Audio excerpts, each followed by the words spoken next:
오늘부터는 특별하게 우리 사복음서를 오늘 강해 설교를 하려고 합니다. 특히 우리 엘드림 대학 우리 어르신들을 위하고 또 이번 임직하셨습니다마는 그 어느 때보다도 우리 복음서가 우리 예수님의 복음서가 그 어느 때보다도 중요한 그런 시기이기 때문에 여러분들이 잘 아시는 말씀이기도 하지만 또 다시 사복음서를 통해서 우리가 다시 한번 우리의 신앙인들의 삶을 어떤 제자도의 삶을 살 것인가라고 하는 것들을 한번 살펴보면 좋겠습니다. 사복음서 우리가 이제 구약과 신약이 있는데 특별히 신약성서를 읽을 때 많은 사람들이 물어봅니다. 목사님 어느 책을 먼저 읽을까요? 궁금하죠? 그렇죠? 하나도 안 궁금하세요? 많은 사복음서 중에서 먼저 읽어야 될 책이 마가복음입니다. 마가복음. 왜냐하면 이 마가복음은 굉장히 초스피드하게 진행이 돼요. 그러니까 여러분들 영화 보면 넷플릭스라고 할까? 아주 속도감과 아주 신속하게 진행되면서 주제가 굉장히 확실하게 나타나 있는 것이죠. 그래서 그리고 또 중요한 거는 마가복음이 사복음서 중에서 가장 먼저 썼어요. 사복음서가. 그래서 사복음서가 1장에서 사복음서 중에서 마가복음이 16장까지 있는데 이 마가복음을 충분하게 소화해 낸다면 마태복음의 90%가 똑같이 나와요. 마태복음에가. 그다음에 누가복음에는 한 50% 정도 나와요. 그러니까 마가복음을 잘 하나님의 말씀을 여러분들이 강해 이번 주에 강해 설교할 때 집중해서 들으셔서 마가복음을 확실하게 여러분들이 말씀을 여러분들께서 복음 마가복음이 강조하고 있는 하나님 나라 그리고 제자들이 어떻게 살 것인가 제자도 이런 초점으로 여러분의 말씀을 전하려고 합니다. 그래서 특별하게 이번 마가복음을 통해서 부활절이 지난 첫 주부터 사복음서 중에 마가복음을 여러분들과 같이 나누고자 하기 때문에 특별하게 말씀을 늘 묵상하시면서 여러분들의 귀한 우리 예수님과 성령님 만나는 시간이 되시길 바랍니다. 마가복음은 여러분들이 잘 아신 것처럼 이 마가복음을 쓴 이 저자 누가 이 마가복음을 썼을까요, 여러분들? 마가죠. 누가복음은 누가 썼어요? 누가가 썼어요. 마태복음은 누가 썼어요? 마태. 요한복음 누가 썼어요? 요한. 사복음서는 기자, 글 쓴 사람의 그 기자의 이름을 붙어져 있습니다. 그런데 여러분들 마가복음은 마가는 예수님의 제자예요, 아니에요? 제자가 아니에요. 제자가 아닙니다. 제자가 아닙니다. 마가는 예수님의 제자가 아닌데 어떻게 이 귀한 마가복음서를 예수님에 대한 책을 쓸 수 있을까요? 그래서 오늘 먼저 여러분들하고 같이 이 저자에 대해서 먼저 좀 알 필요가 있어요. 이 마가복음의 이 저자는 여러분이 잘 아신 것처럼 사도행전 우리 지난번에 목사님과 같이 사도행전 몇 장까지 있어요? 28장까지. 사도행전 29장은 누가 쓰기로 했어요? 우리가 쓰기로 했죠. 벌써 잊어버렸죠. 사도행전 15장에 여러분들 어떤 사건이 나와요? 그 바나바가 이제 선교 여행을 2차 선교 여행 떠나면서 누구를 데리고 가고 싶어 합니까? 이 마가를 데리고 가려고 그러니까 사도 바울이 반대하죠. 그 마가는 지난번에 밤빌리아 쪽에서 있다가 너무 선교가 힘드니까 부잣집 아들이니까 너무 힘드니까 그냥 돌아가 버렸어. 그러니까 이 바나바는 굉장히 관계 중심이기 때문에 사람하고 인간관계 너무 중요해요. 그러니까 바나바는 그래도 우리 다시 한번 마가를 좀 데리고 가서 선교하게 하자는데 바울은 목적 지향성이에요. 선교에 방해되면 안 되는 거예요. 그러니까 안 된다. 마가 안 된다는 거예요. 그래가지고 바나바하고 바울하고 몹시 다퉈요. 다퉈가지고 바나바가 마가를 데리고 할 수 없이 구브로 바나바 고향인 구브로로 선교를 떠나게 되는 거죠. 그리고 바울은 누구하고 실라하고 같이 이제 선교여행을 가게 됩니다. 우리 생각에는 다퉈서 갈라진 것 같지만 나중은 선교의 영역으로 확장되는 거죠. 거기서 나왔던 그 마가 요한이 이 마가의 저자예요. 그 사람이 그 사람. 근데 나중에 이제 여러분들 보면 사도 바울이 이제 나중에 노년 정도 되니까 마가가 생각이 나는 거예요. 어떤 거 생각나요? 마가를 혼내가지고 선교여행을 안 들어갔잖아요. 구브로로 선교여행을 바나바가 들어간. 사실 바나바의 조카죠, 조카. 그러니까 바나바가 바나바 누나의 아들이에요. 조카예요. 그래서 이제 나중에 사도 바울이 늙으막 때, 그러니까 이제 곧 이제 순교하기 전 정도 되겠죠. 디모데 후서에서 디모데 보고 나중에 마가를 좀 데리고 와라. 그렇게 해서 또 마가를 또 소중히 여겨줍니다. 베드로전서 5장 13절 말씀 한번 볼까요, 여러분들? 디모데 후서 4장 11절 말씀 한번 보겠습니다. 시작. 누가 나와 함께 있느니라. 내가 올 때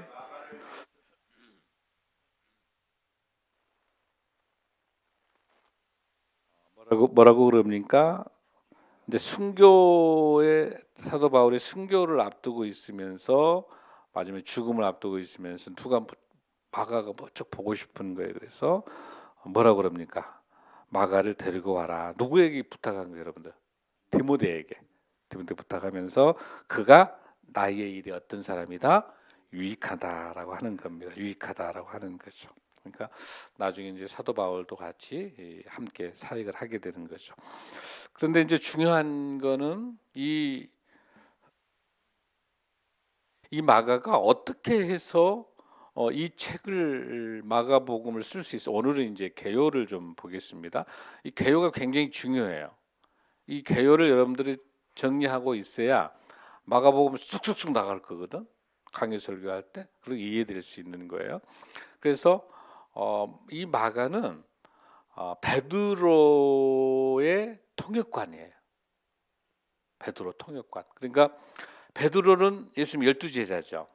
그러니까 베드로는 그러니까 여기 있는 그 마가 요한은 헬라어도 능통하고 굉장히 공부도 많이 했어요. 그런데 베드로는 어떤 사람이에요? 갈릴리 어부예요. 그러니까 우리로 말하면 경상도 사투리, 전라도 사투리를 쓰는 게 갈릴리 아람어 사투리. 우리 예수님도 사투리 쓰는 거예요. 아람어.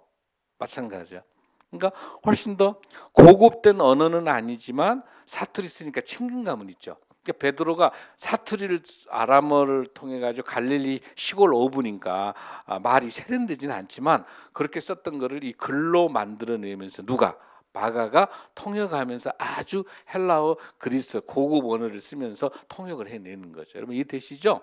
그러니까 베드로와 함께 다니면서 사역을 같이 한 마가가 통역관이었다는 사실. 그러니까 이 마가복음은 누구의 이야기를 받아 쓴 거예요? 베드로의 이야기를 받아 쓴 거예요.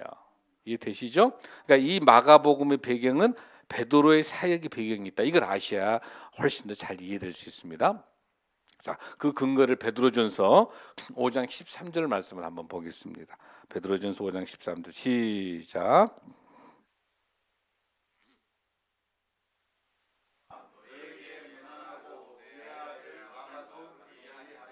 아멘. 택하심을 함께 받은 교회가 너에게 문안하고. 얼마나 베드로가 마가를 사랑하면 뭐라 부릅니까, 여러분들? 내 아들 마가도. 양아들 삼은 거야, 마가가. 얼마나 그러니까 좋은 사도에 있어서는 좋은 제자가 있는 거예요.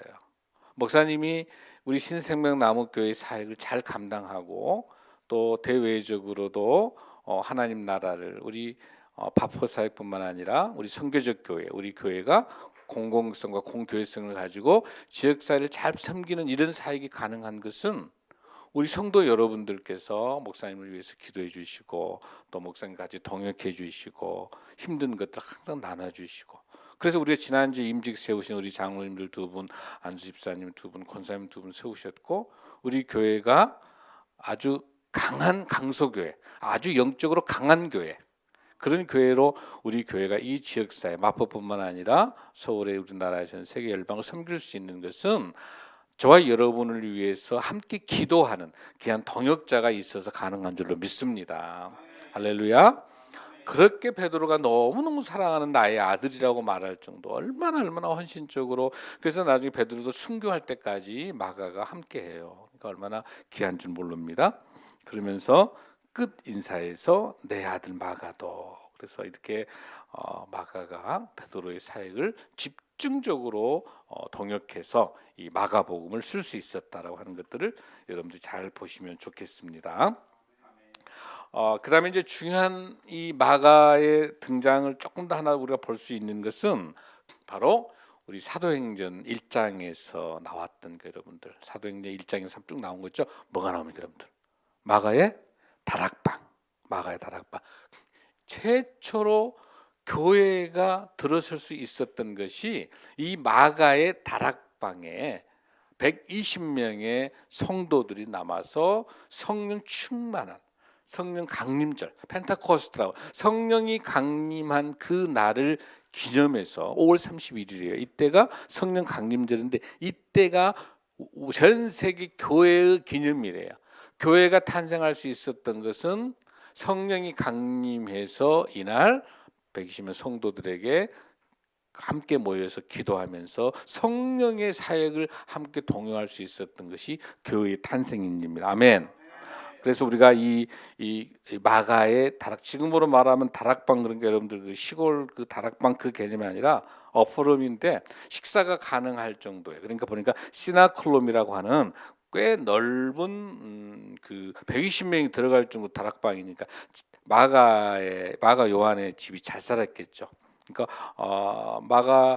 마가의 어머니도 마리아인데 이게 바나바의 누나죠, 누나예요. 그러니까 그래서 이제 사실 바나바 같은 경우도 구브로인데 누나가 살고 있는데 이곳에 와서 복음을 전할 수 있었던 것이죠. 여러분 이해되시죠? 그러니까 그런 공간 속에 성령 충만한 것, 그리고 그 마가의 다락방이 교회, 우리 전 세계 최초의 교회가 마가의 다락방 교회가 교회인 거예요. 교회가 탄생하게 된 게 우리 교회의 원조도 어디가 있어요? 마가의 다락방인 거예요. 또 하나 중요한 거, 예수님께서 마지막 십자가에 돌아가시기 전에 최후의 만찬한 데가 있죠. 성만찬. 그것도 마가의 다락방이에요. 자, 최초의 교회이자 성만찬한 것도 마찬가지로 바로 마가의 다락방, 굉장히 중요한 것이 바로 이곳이 될 수 있습니다. 그다음에 또 여러분들 마가의 다락방이 또 중요한 게 뭐냐면 가룟 유다가 우리 예수님을 배신해 가지고 12제자에서 빠져나가죠. 죽죠. 자살하게 되죠. 그러고 난 다음에 가룟 유다 대신 12제자를 세우는 제자가 누구예요, 여러분들? 마띠아를 예수님이 12제자로 세운 것도 마가의 다락방이에요. 그러니까 이 마가의 다락방, 이 마가가 굉장히 중요합니다. 굉장히 성경적으로도 중요한 것이다라고 하는 것입니다. 그리고 결국은 마지막으로 베드로가 64년에 AD 64년에 순교하게 돼요. 순교할 때 이 마가를 통해 가지고 바로 이방인들, 헬라파이다 개종된 이방인들, 또 유대인들, 그래서 로마에 살고 있는 사람들, 로마인들, 헬라인들, 이방인들, 이런 사람들을 전도하기 위해서 쓴 책 바로 마가복음이다. 여러분들 이해되시죠? 자, 이 정도로 여러분들 배경을 좀 정리해 주면 그 다음에 이제 마가복음의 구조가 어떻게 되냐면 크게 나누면은 1장에서 8장까지는 예수님의 기적, 오병이어, 또 무리를 걷는 사건, 이런 예수님의 기적에 대한 것들을 집중적으로, 그러니까 1장에서 8장까지는 굉장히 속도가 빨라요. 무슨 단어를 쓰고 있냐면 곧, 즉시, 이런 단어가 계속 나요. 여러분, 곧이라는 단어라든지 즉시라는 이런 단어는 급히 쓰는 거죠. 급하니까. 그러니까 예를 들어서 여기에서 대흥동에서 즉시 여의도로 가고 여의도에서 즉시 성북구로 가고 그런 뜻이에요. 그러니까 즉시 곧 이런 단어를 쓰고 있다고 하는 걸 신속하게 마가복음이 진행된다. 예수님이 사역. 그러니까 1장에서 8장까지는 신속하게 진행해요. 굉장히 빨라요. 군더더기 없어요. 그냥 정신 바짝 차려야 한다. 이 1장 8장까지는. 다시 9장에서 16장까지는 예루살렘에서 십자가로 가는 그런 과정에 예루살렘 그 지역에서 일어나는 모든 사건들이기 때문에 여기서는 쭉 확산되는 거죠. 그리고 여기서는 제자를 삼는 제자도 어떤 것이 예수님의 참된 제자인지, 그리고 마지막에 십자가를 향한 예수님의 십자가의 고난과 십자가를 향하고 마지막 마가복음 제일 마지막에서 보면 16장에서 8절 9절 정도까지 십자가에서 끝나는데 그 이어서 나머지 절은 나중에 추가해 가지고 부활까지가 포함되어 있는데, 사실은 엄밀히 보면 마가복음은 예수님 십자가에 우리 죄를 지시면서 돌아가시는 것까지가 마가복음이 신속하게 진행되고 있다. 여러분 그렇게 정리해 주시면 돼요.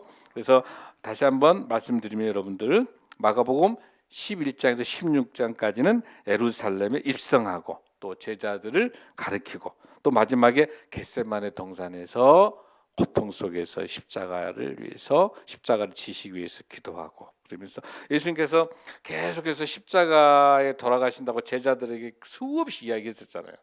3번이나 이야기해요. 나는 지금 십자가에 내가 돌아가는데 십자가에 죽어서 이곳에서 우리 죄를 사하신 일을 하겠다는데 제자들은 계속 듣지도 않고 예수님이 뭐가 돼가지고 유대의 왕 로마를 쳐부수고 없애가지고 왕이 좀 돼서 나도 그 자리에서 대통령도 좀 하고 장관도 좀 하고 국회의원도 하고 나도 좀 높은 자리 좌의정 우의정 하겠다고 제자들이 속이 하나도 없는 거예요.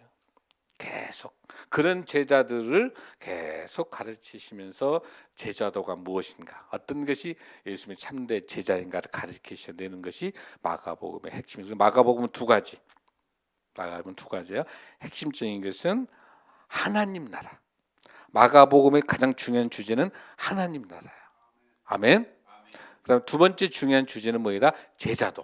여러분들 그렇게 정리하고 하나님 말씀을 들으시면은 큰 은혜가 될 줄로 믿습니다.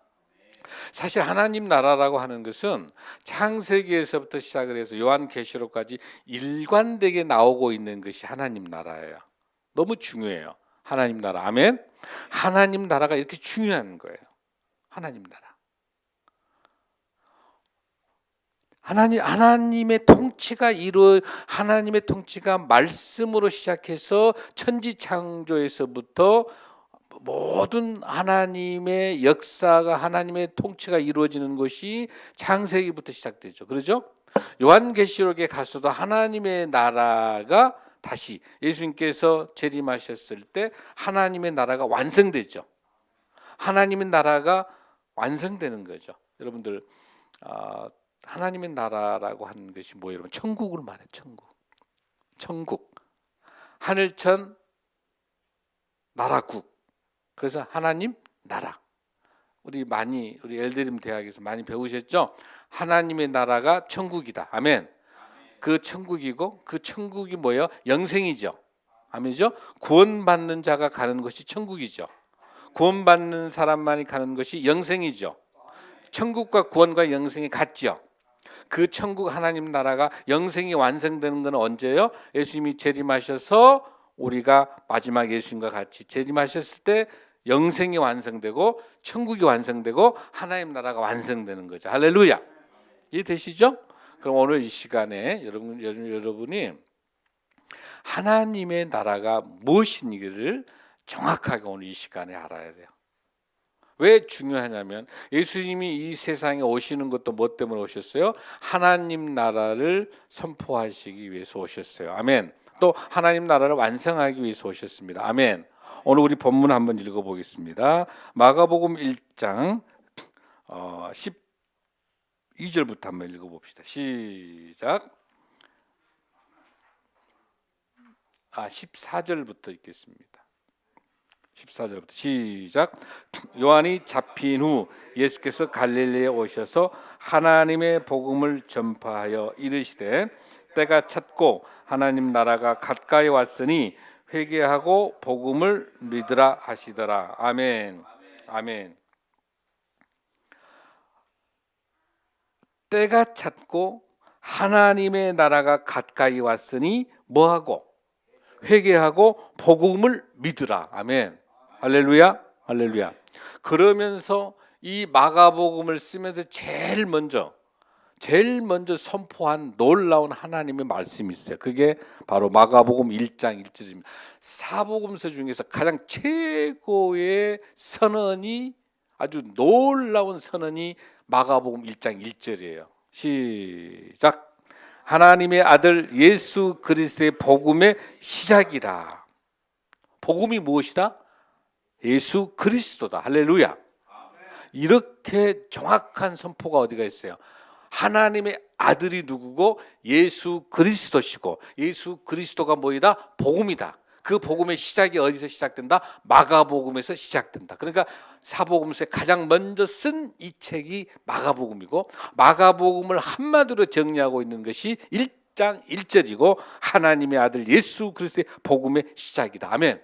이 본문을 중심으로 일관되게 설명하고 있는 것이 마가복음 1장 15절. 때가 찼고 하나님의 나라가 가까이 왔으니 무엇하고? 회개하고 무엇을? 복음을 믿으라. 아멘. 이게 신약 성경의 핵심 중에 핵심인 줄로 믿습니다. 할렐루야. 오늘 이 시간에 저와 여러분은 하나님의 나라가 무엇인지를 정확하게 알아야 됩니다. 할렐루야. 하나님의 나라는 바로 바실레이아라고 하는 이런 단어가, 바실레이아라는 그런 헬라이 단어 무슨 뜻이냐면 이겁니다. 우리가 천국을 이야기하게 되면 여러분들 천국 그러면 얼른 뭐가 생각나요? 죽어서 가는 곳 맞아요? 저기 하늘에, 저기 하늘 꼭대기에 있는 거 맞아요, 여러분? 천국? 지금 우리 한국 기독교 많은 크리스찬들이 천국을 그렇게 알고 있기 때문에 지금 많은 문제가 발생하고 있어. 죽어서 가는 곳이니까 이 세상을 살면서 마음껏 살아도 되는 거야. 죽기 전에만 예수님 만나면 돼. 그러니까 마음껏 자기 마음대로 허랑방탕하게 사는 거예요. 왜? 죽어가는 곳이니까. 사는 동안에 즐기고 살아야 돼요. 마음껏 즐기고 사는 거죠. 그 다음에 또 천국을 어떻게 생각하면 저기 어디? 저기 올라가서 하늘 위를. 이 천국은, 하나님 나라는 공간 개념이 아니에요. 공간이 아니에요. 이 하나님의 나라는 하나님의 통치, 하나님의 영역이 미치는 영역. 그러니까 하나님의 백성, 대한민국의 백성은 대한민국에다가 이 땅에 살고 있는 사람만이 하나님의 대한민국에 있는 백성들은 이 대한민국에만 살고 있어 하나님의 백성이죠. 그렇죠? 그렇죠? 그다음에 이 대한민국 만드는 헌법은 어디만 미쳐요? 미국에 미쳐요, 안 미쳐요? 안 미치잖아. 대한민국 미치죠? 그것은 세상 법이란 말이에요. 세상 나라는 말. 하나님 나라는 그게 아니라 지금 여기가 전 미국과 전 세계에 예수님을 나의 구주로 믿는 사람이 있는 그곳 있죠. 그곳에는 예를 들어서 하와이에 미국의 크리스찬들이 있겠죠. 그 사람은 대한민국 헌법에 미치지 않죠. 미국 헌법에 미치지만은 전 세계 있는 크리스찬들을 공통되게 그 법이 미칠 수 있는 것은 하나님 나라의 법 뭐예요? 성경밖에 없는 거죠. 아멘. 그리고 하나님의 나라는 어디까지 가는 거예요? 땅 끝까지 가고 있는 거죠. 왜? 하나님의 이 법이, 성경, 예수님을 나의 구주로 믿는 사람이 있는 그곳은 다 하나님 나라인 거예요. 아멘. 하나님의 통치예요. 하나님의 통치 영역이 미치는 거, 하나님의 영향력이 미치는 거. 할렐루야. 그것이 하나님 나라예요. 더 정확하게 이야기하면 하나님의 나라는, 천국은, 하나님의 나라는 예수 그리스도입니다. 아멘. 예수님이 계시는 곳이 하나님의 나라입니다. 아멘. 예수님이 계시는 곳이 천국입니다. 아멘. 예수님이 계시는 곳이 영생입니다. 아멘. 예수님께서 재림에 오시는 그곳이 예수님의 복음의 완성인 줄로 믿습니다. 오늘 이 시간에 하나님의 나라의 개념을 정확하게 정리하신 따라합니다. 예수님이 하나님의 나라입니다. 할렐루야. 예수님이 복음입니다. 아멘. 할렐루야. 예수님이 내 안에 있고 내 안에 예수님이 계시고 내가 예수님 안에 계시면 그것이 천국입니다. 아멘. 우리 엘드림 대학 어르신들은 너무너무 많이 설교 들으셨죠? 오늘 이해되시죠? 우리 한 분이 지금 눈을 감고 지그시 생각하고 계시는데 할렐루야. 천국이 어디다? 내 안에 예수님이 계시고 예수님이 내 안에 계신 것이 천국이다. 할렐루야. 그것이 하나님 나라다. 아멘. 자, 그것을 오늘 여러분에게 증명해 드리겠습니다. 마가복음 13장 28절 29절. 우리가 앞으로 곧 마가복음 강의할 때 보겠습니다. 마가복음 13장 28절에서 29절까지 시작. 무화과 나무의 비유를 배우라. 그 가지가 연하여지고 잎사귀를 내면 여름이 가까운 줄 아나니 이와 같이 너희가 이런 일이 일어나는 것을 보거든 인자가 가까이 곧 문 앞에 이른 줄 알라. 할렐루야. 할렐루야. 마태복음 24장 32절에서 32절을 봐도 이 본문이 똑같아요. 뭐예요? 무화과 나무 비유를 배우고 이런 일이 일어나는 것을 보면 인자가 가까이 왔음을 이른 줄 알아. 똑같아요. 똑같아요. 잘 보십시오. 자, 그러면 목사님이 한 번 더 또 다른 본문 하나 보겠습니다. 잘 보셔야 됩니다. 누가복음 21장 29절에서 31절 말씀입니다. 잘 보십시오. 눈 크게 뜨셔야 돼요. 눈 크게 뜨셔야 돼요. 이것 놓치면 하나님 나라 천국 놓쳐요. 눈 크게 뜨세요. 자, 크게 시작.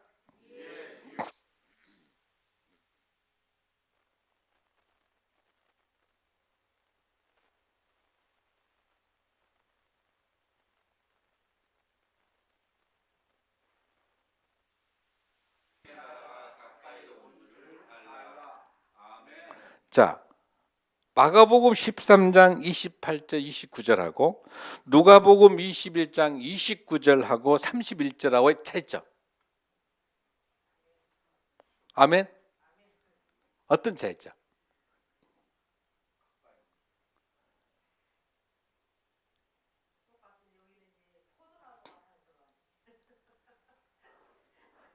자, 어떤 단어를 어떤 단어로 바꿔져 있어요. 그러니까 여기 본문에 나와 있는 마가복음에서는 어떤 단어가 누가복음에서는 어떤 단어로 바꿔놨어요. 이거 시간이 가도 찾아내야 돼요. 지금 목사님이 뭐라고 설명했냐면 지금 마가복음은 굉장히 신속하게 곧 즉시 이런 이야기 있었잖아요. 그러니까 헬라어에 보면 유두스란 단어를 써요. 유두스란 단어가 뭐냐면 곧 즉시, 그러니까 즉시 곧 쭉쭉쭉 가고 있는 그런 과정 속에서 무엇을 향해서 쭉쭉쭉 즉시 막 이렇게 가고 있냐는 하나님 나라를 위해서 가고 있는데 이 하나님 나라에 대해서 공관복음에서 마태, 마가, 누가가 똑같이 설명하고 있어요. 똑같이 설명하고 있는데 그 예를 들고 있는 것이 무화과 나무의 비유 속에서 하나님의 나라를 설명하고 있는 건데 어떤 단어가 바꿔졌냐 보시라는 거예요. 야. 자, 한 번 더 힌트. 마가복음 13장 29절하고 누가복음 21장 31절하고가 차이가 있어요. 이거 찾아내셔야 돼요.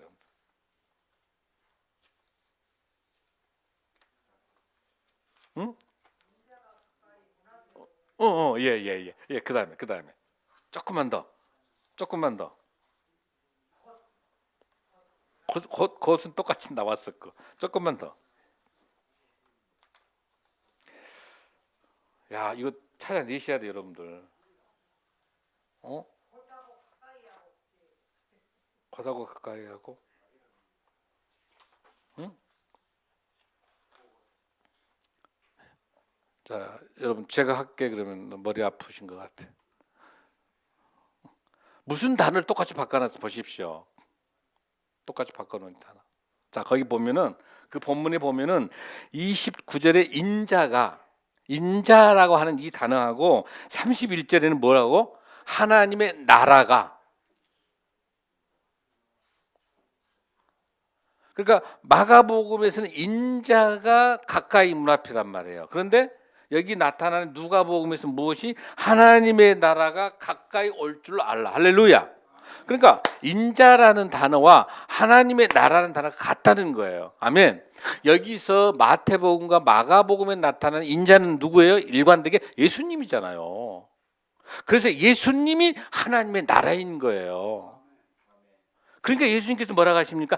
때가 찼고 하나님의 나라 가까이, 때가 찼고 내가 왔다는 거예요. 예수님이 가까이 왔으니 모두 다 회개하고 복음을 믿으란 말은 예수님을 믿으란 말이잖아요. 예수님이란 단어가 똑같이 이 예수님 말씀하시면서 때가 됐다, 이제 내가 왔다는 거야. 예수님이 내가 왔기 때문에 내가 가까이 왔으니까 너희들 회개하고 나를 믿으란 말을 이렇게 표현하시는 거예요. 감동이 안 되세요, 여러분들? 목사님만 이런가? 목사님만 이렇게 나는 이 말씀 주면 너무 기쁜 거예요. 야, 이 인자가 예수님이 인자인 걸 다 안단 말이야. 그런데 마태, 마가복음에 나타나는 인자 예수님은 안 거하고 왜 누가복음에 나타나 하나님 나라를 구별하느냐? 왜 이걸 따로 생각하느냐? 같은 본문이죠. 하나님의 나라가 예수님인 줄로 믿습니다. 하나님의 나라가 복음인 줄로 믿습니다. 하나님의 나라가 예수님인 줄로 믿습니다. 그러기 때문에 하나님의 나라는 여기 있다 저기 있다 하는 게 아니라 예수님이 내 안에 계시면 그곳이 하늘나라. 할렐루야. 예수님이 내 안에 계시면 할렐루야. 사랑하는 성도 여러분, 찬송가 438장에 보면은 내 영혼이 은총 입어라는 찬송 알죠? 그 버틀러라고 하는 이 작사자가 누가복음 17장 21절 말씀을 근거로 이 찬양을 졌는데, 누가복음 17장 21절에 보면 이렇게 되어 있어요. 20절에 하나님의 나라는 볼 수 있게 임하는 것이 아니요, 또 여기 있다 저기 있다라고 못하리니 하나님의 나라는 너희 안에 있느니라. 할렐루야. 예수님이 내 안에, 내가 예수님 안에. 할렐루야. 내 안에 예수님이 계시기 때문에 그곳이 하나님 나라인 줄로 믿습니다. 그 누가복음 나타내는 17장 20절 21절을 근거로 버틀러의 작사자가 지은 곡이 찬송가 438장입니다. 우리 은혜 한번 나와서 반주 한번. 내 영혼이 은총 입어 주 사함 받고 주 예수와 동행하니 그 어디나 하늘나라. 높은 산이 거친 들이 초막이나 궁궐이나 내 주 예수 모신 곳이 그 어디나 하늘나라. 할렐루야. 그것이 하늘나라인 줄로 믿습니다. 우리 찬송가 438장을 한번 찬양하시겠습니다.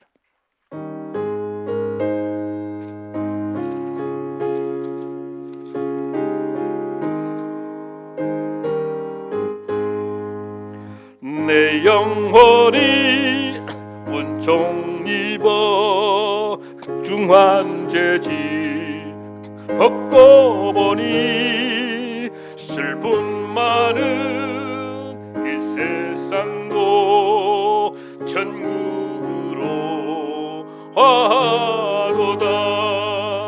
할렐루야 찬양하세. 내 모든 죄 사함 받고 주 예수와 동행하니 그 어디나 하늘나라. 3절 높은 산이 거친 들이 초막이나 궁궐이나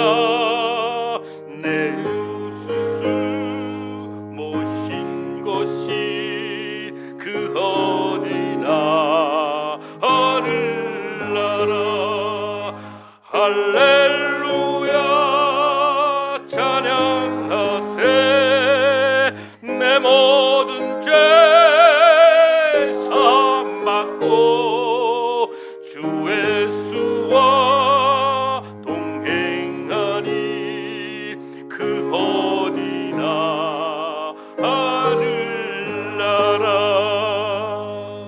사랑하는 성도 여러분, 어떤 어려움에 처해 있습니까?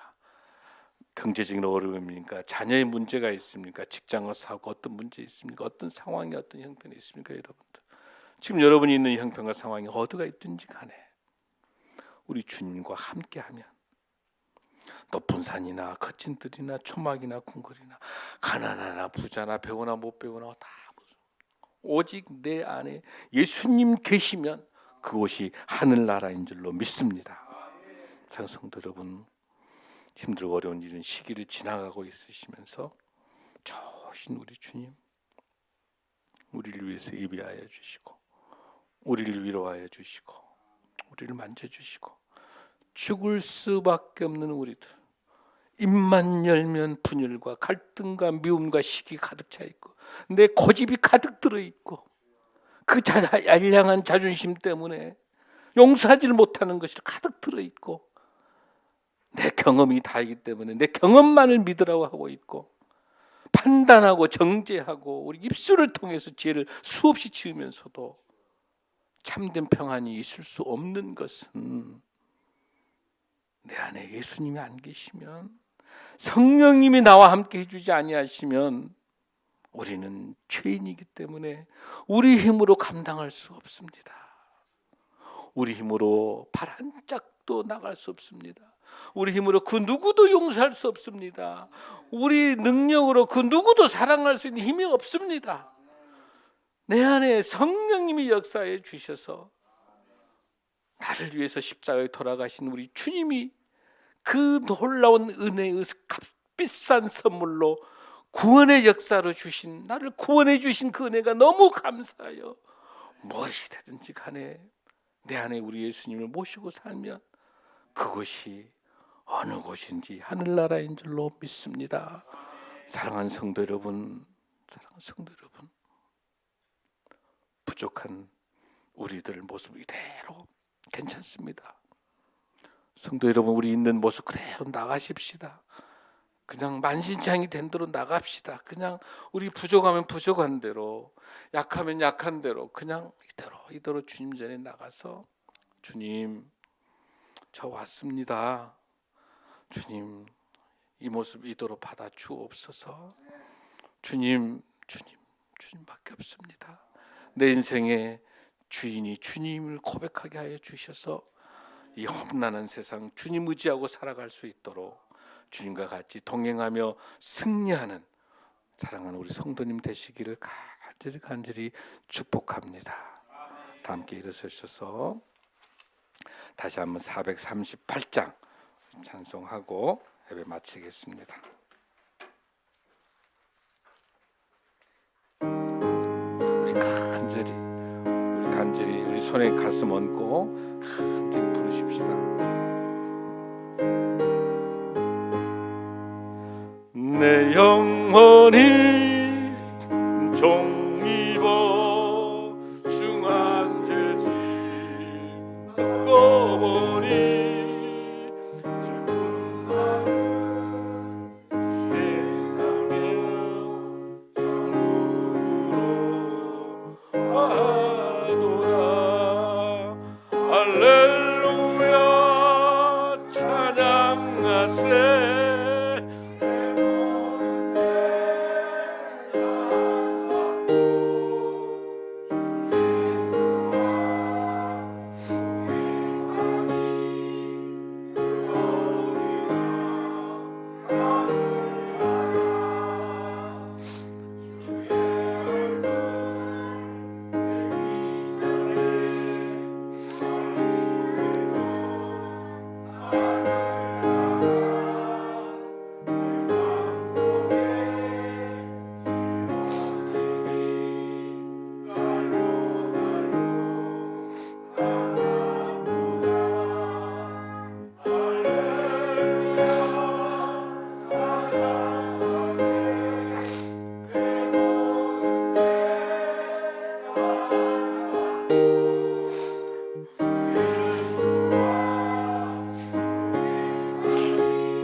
높은 산이 갇힌 들이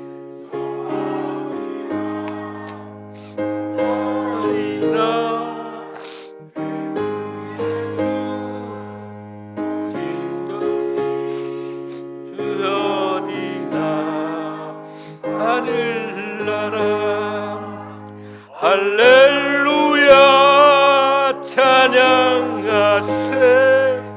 내 모든 죄 사함 받고 주 예수와 행하리 그 어디나 하늘나라.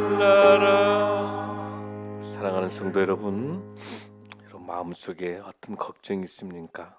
여러분이 용서하지 못한 거 있습니까? 아니면 여러분들 마음속에 어떤 힘든 일이 있습니까? 어떤 형편 높은 산이나 거친 들이나 초막이나 궁궐이나 우리 주님 예수 모신 곳이 하늘나라입니다. 주님과 동행하는 것이 하늘나라입니다. 하나님, 성도 여러분들, 우리 인생이 힘드시죠? 얼마나 힘드시고 얼마나 어렵습니까? 살기도 힘들고 그냥 여러 가지 벅찰 거예요. 힘들 거예요. 우리 좋으신 주님에게 다 맡기십시다. 우리 주님 맡기시고요. 걱정하지 마시고 우리 신앙생활 하면서 세상이 힘들고 어려워도 주일날 와서 예배 드리며 은혜 받고 회복하고 치유돼서 가야죠. 교회 그냥 의무적으로 오는 것도 아니고 또 날마다 여기서 성령 충만해서 여러분들 집으로 돌아갔을 때, 여러분의 직장으로 갔을 때, 여러분 가정으로 갔을 때 그것이 천국 돼야죠. 천국은 아버지 교회뿐만 아니라 여러분의 가정이 천국 돼야 될 줄로 믿습니다. 여러분의 직장이 천국 돼야 될 줄로 믿습니다. 우리가 어디에 가든지 간에 우리 주님 모시고 가면 그곳이 천국인 줄로 믿습니다. 하늘나라를 맛보며 살아야지. 너무 힘든 세상, 여러분들 세상 좌우 바라보지 말고 우리 좋으신 주님 바라보면서 천국으로 하늘나라 좀 더 넉넉히 사십시다. 좀 넉넉하게 그냥 뭐 좀 이해하고 좀 부족한 거 그냥 감싸주고 그냥 내 성질대로 하지 말고 그냥 용서하고 또 사랑하고 좀 부족하면 부족한 대로 약하면 약한 대로 그냥 우리 교회가 정말 우리 성도들 여러분들 안에서 하늘나라 천국 맛보는 여러분 되게 축복합니다.